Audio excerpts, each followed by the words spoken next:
டானாக்காரன் அப்படின்ற ஒரு கவனிக்கத்தக்க திரைப்படத்தை விக்ரம் பிரபு வச்சு கொடுத்திருந்த இயக்குனர் தமிழ் அவருடைய கதையில அறிமுக இயக்குனர் சுரேஷ் ராஜ்குமாருடைய இயக்கத்துல விக்ரம் பிரபு உட்பட பல நட்சத்திரங்களுடைய நடிப்பில் சமீபத்தில் தேர்தல் வெளியாகி இருக்கக்கூடிய திரைப்படம் தான் சிறை. விக்ரம் பிரபு அவருடைய 25வது திரைப்படமாக ரிலீஸ் ஆகி இருக்கக்கூடிய இந்த திரைப்படம் எப்படி இருக்கு அப்படின்னு பாத்தீங்கன்னா, முதல்ல படத்தினுடைய கதை 2003ஆம் ஆண்டு வேலூர் மாவட்டத்தைச் சேர்ந்த ஆயுதப்படை காவலரான கதிரவன் கைதி ஒருத்தர் நீதிமன்றத்துக்கு கூட்டிட்டு போறாரு. அப்ப அந்த கைதி தப்பிச்சு ஓட அவர் பிடிக்கக்கூடிய முயற்சியில சுட்டும் விடுறாரு. அதுல அந்த கைதி இறந்து போக கதிரவன் மேல விசாரணை பாயுது. இந்த நெருக்கடிக்கு இடையில கொலை வழக்குல விசாரணை கைதியாக இருக்கக்கூடிய அப்துல் ராவூப் அப்படின்ற இளைஞரை வேலூர் சிறையிலிருந்து மற்றொரு மாவட்ட நீதிமன்றத்துக்கு அழைச்சிட்டு போற வேலையும் கதிரவன் கிட்ட வருது.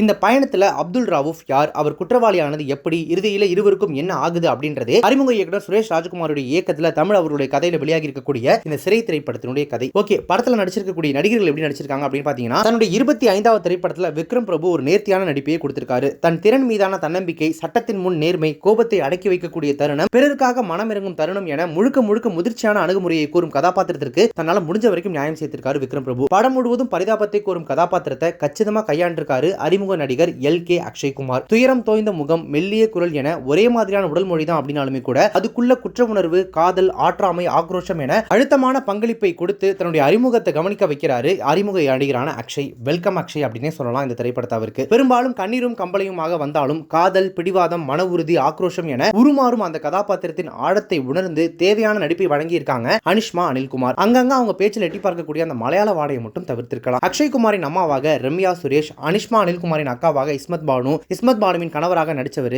காவலராக ஹரிசங்கர் நாராயணன் என துணை கதாபாத்திரங்கள் அனைவருமே கதையின் உணர்வுகளுக்கும் உணர்ச்சிகளுக்கும் துணை நின்றிருக்காங்க. ஒரே ஒரு காட்சியில் வரக்கூடிய மூணார் ரமேஷ் கூட தன்னுடைய வசந்தால கிளாப் சொல்றாரு. ஓகே, இந்த திரைப்படம் டெக்னிக்கல் ரீதியா அத தொழில்நுட்ப வகையில் எப்படி எடுக்கப்பட்டிருக்கு அப்படின்னு பாத்தீங்கன்னா, பெரும்பாதி இருவநேர காட்சிகள், பயணங்கள், துரத்தல்கள் என நகர்ந்தாலுமே கூட நேர்த்தியான ஒளிமைப்பால உணர்வுகளையும் பதற்றத்தையும் ஒரு சேர கடத்தி இருக்காரு படத்தினுடைய ஒளிப்பதிவாளரான மாதேஷ் மாணிக்கம். குறிப்பா தொடக்கத்துல பேருந்துக்குள்ள நிகழக்கூடிய அந்த சண்டையை படமாக்கிய விதத்துல அப்படி ஒரு நேர்த்தி. படத்தை ரொம்ப நேர்த்தியாவே தொகுத்து விறுவிறுப்பையும் பதைப்பதைப்பையும் நடுவு விடாம இழுத்து கட்டி படத்தை இன்னும் சுவாரஸ்யமாக்கி இருக்காரு படத்தொகுப்பாளர் பிலோமின் ராஜ். கதாபாத்திரங்களின் உணர்வுகளை மென்மையா பேசிட்டு போகுது ஜஸ்டின் பிரபாகரனுடைய பாடல்கள். பரபரப்பிற்கான வேகத்தையும் உணர்வுகளுக்கான இறுக்கத்தையும் கொண்டு வந்து படத்திற்கு பெரும் பலமாக நிற்குது அவருடைய பின்னணி இசை. 2000களில் அதாவது 20ஸ்ல தொடக்க கால பேருந்துகள், அந்த கால நீதிமன்றம், ஆயுதப்படை பயிற்சி தளம் என கதையுலகின் யதார்த்தத்திற்கு கை கொடுத்திருக்கு வர்ஷினி சங்கரின் தயாரிப்பு வடிவமைப்பு. படம் தொடங்கி முதல் ஒரு சில காட்சிகளிலேயே பரபரப்பை நமக்கு பத்த வச்சிடுறாங்க. திரைக்கதையின் விறுவிறுப்பு தன்மைக்கு நம்மளை தயார்படுத்தி அந்த பிரதான கதாபாத்திரத்தின் அகத்தையும் நமக்கு அறிமுகம் செஞ்சு வைக்குது படம். அதை தொடர்ந்து யூகிக்கும்படியான பாதையிலேயே கொஞ்சம் கொஞ்சமா நகர்ந்துட்டு இருக்கு படத்தினுடைய திரைக்கதை. நம்ம எதிர்பார்த்த திருப்பங்களும் காட்சிகளும் அடுத்தடுத்து வந்தாலும் கூட அந்த காட்சிகளில் விரியக்கூடிய கதாபாத்திரங்களும் அதன் வழியாக பின்னப்படும் பின் கதைகளும் பார்க்கறதுக்கு ரொம்பவே சுவாரஸ்யமா இருக்கு. உணர்வுபூர்வமான கதைக்குள்ள காவல்துறையின் கட்டமைப்பு, அதன் படிநிலை, நீதித்துறையின் செயல்பாடுகள் போன்றவற்றையும் தெளிவாகவும் காட்சிகளோடு இணைந்தபடியும் பேசுறது சுரேஷ் ராஜகுமாரி, தமிழ் ஆகியோரின் திரைக்கதை ஒரு ஆகப்பெரும் பிளஸா படத்துக்கு மாறி இருக்கு. இரண்டாவது பாதியில இன்னும் ஆழமாகி வெவ்வேறு மனமாற்றங்களை அடையக்கூடிய கதாபாத்திரங்கள் திரைக்கதைக்கு மேலும் உயிரூட்டி இருக்கு. முதல் காட்சியில இருக்கக்கூடிய நிலைப்பாட்டில் இருந்து இறுதி காட்சியில வேறு நிலைப்பாட்டிற்கு மாறும் காவலர் கதிரவன், தன்னுடைய நோக்கத்திற்காக மூர்க்கமான மனநிலையில் இருக்கக்கூடிய அனிஷ்மா, அதே நோக்கத்திற்காக சாந்தமான மனநிலையில் இருக்கக்கூடிய அக்ஷய் என கதாபாத்திரங்கள் கையாளப்பட்ட விதம் படத்திற்கு ஆகப்பெரும் பலமா மாறி இருக்கு. அதே நேரம் சில காட்சிகள் பிரதான கதாபாத்திரங்கள் எடுக்கும் உணர்ச்சிகரமான முடிவுகளையும் பேசும் வசனங்களையும் நம்பகத்தன்மை இல்லாமலும் இருக்கு. அதனால அதுவரை யதார்த்த ரோட்ல ஓடின திரைக்கதை அவ்விடங்கள நாடகத்தன்மைக்கு மாறுது. இந்தியா முழுவதும் துன்பப்படும் விசாரணை கைதிகளின் நிலை,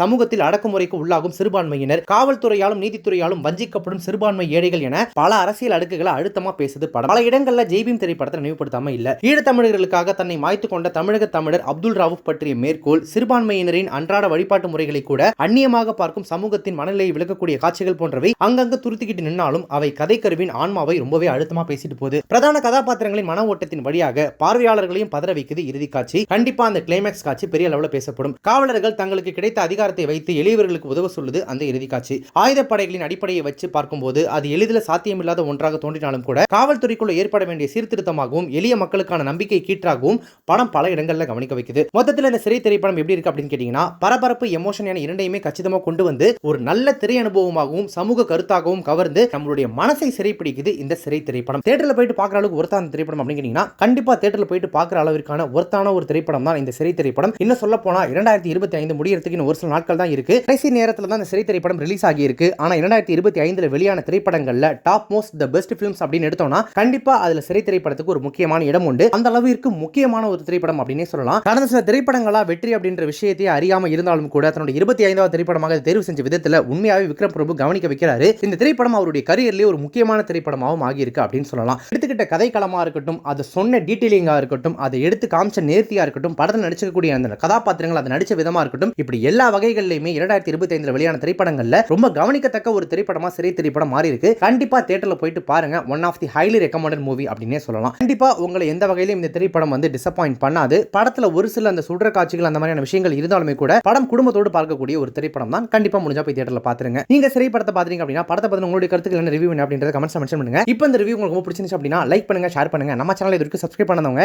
யாராவது இந்த வீடியோ பாத்துட்டீங்க அப்படின்னா மறக்காம உடனே இப்பவே நம்ம சேனலுக்கு சப்ஸ்கிரைப் பண்ணிட்டு பக்கத்துல நோட்டிஃபிகேஷன் பில் பண்ணி மறக்காம டிங் நினைத்துருங்க.